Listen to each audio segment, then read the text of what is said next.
कुछ दिनों पहले 2 केसेस आए थे, जिसमें से एक का नाम था रवि, जिनको काफ़ी समय से हेयर लॉस हो रहा था। पर शुरुआत में थोड़ा कम हेयर लॉस था, जिसको उन्होंने इग्नोर किया।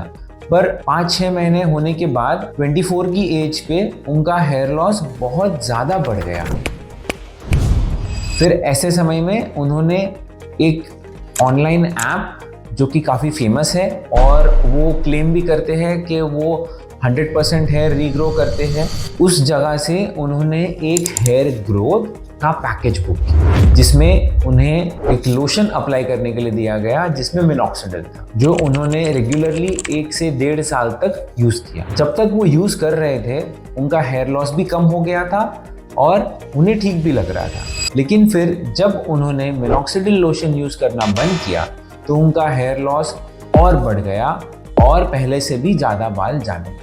फिर उन्होंने हमें कंसल्ट किया और हमने एक प्रॉपर लॉन्ग टर्म ट्रीटमेंट करके उन्हें ठीक किया। इसी तरह से एक और केस था नेहा, 30 ईयर ओल्ड गर्ल, जो अपने नज़दीकी डर्मेटोलॉजिस्ट के पास जाके अपनी हेयर लॉस की ट्रीटमेंट कर रही थी और उन्होंने 6 महीने तक मिनॉक्सिडिल रेगुलरली कंसल्ट करते करते यूज़ किया था। बट बिकॉज उनका हेयर लॉस कम हो गया था, उन्होंने अपना फॉलोअप नहीं करके मिनॉक्सिडिल अपने आप बंद कर दिया और उनका भी हेयर लॉस बढ़ गया। फिर हमने उनके रूट कॉज को डायग्नोस किया और उन्हें ट्रीट करके उनका हेयर लॉस कम किया। हालांकि आपको ये बता दूं, इन दोनों के केस में रूट कॉज जो है वो अलग अलग थे, इसी तरह से ट्रीटमेंट प्लान अलग अलग था। और ये दोनों केसेस हमें ये दर्शाते हैं कि हेयर फॉल के ट्रीटमेंट में continuous followup under a dermatologist guidance बहुत ज़रूरी है। नमस्ते दोस्तों, मैं हूं doctor Samkit Shah, consultant dermatologist, Urmil skin clinic. आज हम बात करेंगे कि मिनॉक्सिडिल लोशन जो लोग रेगुलरली यूज़ कर रहे हैं, वो अगर इसे बंद करना चाहते हैं तो अपना हेयर लॉस बढ़ाए बिना क्या इसे बंद कर सकते हैं, और ऐसे कौन से कंडीशंस हैं जिसमें हम इसे बंद कर सकते हैं और जिसमें हम इसे बंद नहीं कर सकते। पहले हम आज ये समझेंगे कि मिनॉक्सिडिल काम कैसे करता है। मिनॉक्सिडिल लोशन जो है वो एक वेज़ोडाइलेटर है और वो आपके स्कैल्प का ब्लड फ्लो बढ़ाता है, और इस कारण से ये आपके स्कैल्प पे जो हेयर होते हैं उनकी ग्रोथ बढ़ाता है, और ये आपके स्कैल्प के हेयर ग्रोथ को एक न्यू साइकिल देता है, जिसमें हेयर कंटिन्यूसली ग्रोथ फेज में रहता है। हालांकि ये मिनॉक्सिडिल लोशन, अगर आपको कोई इंटरनल प्रॉब्लम है, जैसे न्यूट्रिशनल डेफिशिएंसी है, या फिर आप कोई बीमारी से बाहर निकले हो, या फिर कोई स्ट्रेस है, या फिर ये बिकॉज ऑफ एंड्रोजेनेटिक एलोपेशिया है, तो उस कॉज पे स्पेसिफिकली वर्क नहीं करता है। हालांकि मिनॉक्सिडिल आपके हेयर ग्रोथ को इंप्रूव करने में और हेयर थिकनेस बढ़ाने में मदद करता है। लेकिन जब आप ये मिनॉक्सिडिल लोशन लगाना अचानक से बंद कर देते हो, तो जो हेयर ग्रोथ फेज में होता है वो वापस अपनी रूटीन साइकिल में चला जाता है, और इस कारण से हेयर लॉस भी बढ़ जाता है और हेयर थिनिंग भी होने लगता है। अगर आप रेगुलरली मिनॉक्सिडिल यूज कर रहे हो तो जल्दी से कमेंट सेक्शन में यस टाइप कीजिए, और आप कितने सालों से या महीनों से यूज कर रहे हो ये हमें बताइए।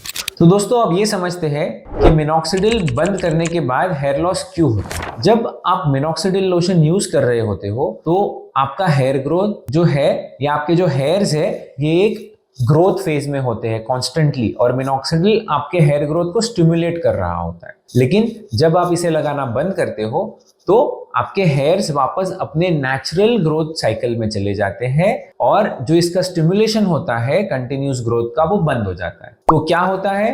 हेयर लॉस और हेयर थिनिंग। लेकिन क्या हम इससे बच सकते हैं? हाँ। तो सबसे पहले ये इंपॉर्टेंट है कि अगर हम कोई भी हेयर लॉस को ट्रीट कर रहे हैं तो हमें उसके इंटरनल फैक्टर्स पे भी वर्क करना चाहिए। अगर किसी को न्यूट्रिशनल डेफिशिएंसी है तो हमें उसको सप्लीमेंट्स देके, डाइटरी इंप्रूवमेंट्स करके उस पर वर्क करना चाहिए, ताकि उनकी बॉडी का न्यूट्रिशनल स्टेटस इंप्रूव हो। अगर एंड्रोजेनेटिक एलोपेशिया है तो हमें DHT ब्लॉकर्स का इस्तेमाल करना चाहिए, जो कि सिर्फ और सिर्फ डर्मेटोलॉजिस्ट के प्रिस्क्रिप्शन पे और उनके गाइडेंस में ही करना चाहिए।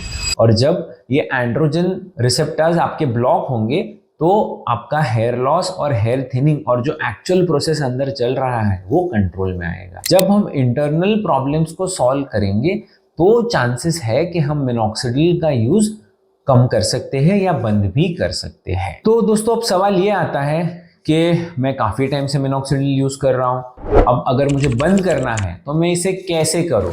तो चलिए अब हम डिस्कस करते हैं स्टेप बाय स्टेप प्लान कि अगर हमें इसे बंद करना है तो कैसे कर सकते हैं।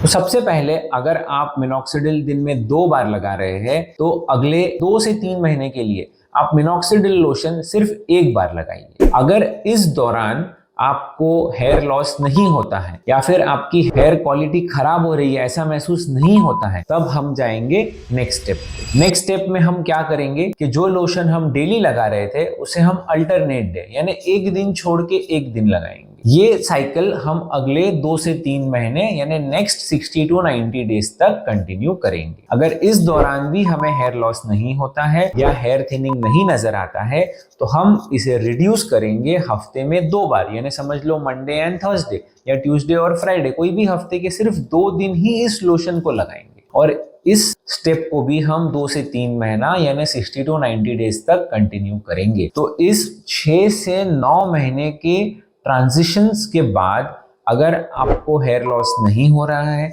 अगर आपको हेयर थिनिंग महसूस नहीं हो रहा है, तो आप मिनॉक्सिडिल लोशन स्टॉप कर सकते हैं। और इस तरह से आप मिनॉक्सिडिल स्टॉप करने के बावजूद भी हेयर लॉस ना हो इसका ध्यान रख सकते हैं। लेकिन अगर आपने भी रवि या नेहा की तरह अचानक से मिनॉक्सिडिल स्टॉप कर दिया है और आपके हेयर लॉस वापस बढ़ गए हैं, तो सबसे पहले आप आपके नज़दीकी डर्मेटोलॉजिस्ट से कंसल्ट करें और उनके गाइडेंस में ही अपनी ट्रीटमेंट स्टार्ट करें और प्रॉपरली कंटिन्यू करें। लेकिन आपको ये समझना जरूरी है कि अगर आप एंड्रोजेनेटिक एलोपेशिया यानी मेल पैटर्न हेयर लॉस से सफर कर रहे हैं तो बहुत मुश्किल है कि आप मिनॉक्सिडिल लोशन लगाना बंद कर पाएं। और अगर आपको इसको बंद करना भी है तो आपको ये सिर्फ और सिर्फ अपने डर्मेटोलॉजिस्ट के गाइडेंस में ही करना चाहिए, क्योंकि तब आपका डर्मेटोलॉजिस्ट आपको कोई अल्टरनेटिव ट्रीटमेंट्स या अल्टरनेटिव मेडिसिन या अल्टरनेटिव लोशंस की मदद से इसको बंद करने में हेल्प कर सकता है। और अगर आपको और कोई भी सवाल है तो आप कमेंट सेक्शन में पूछिए,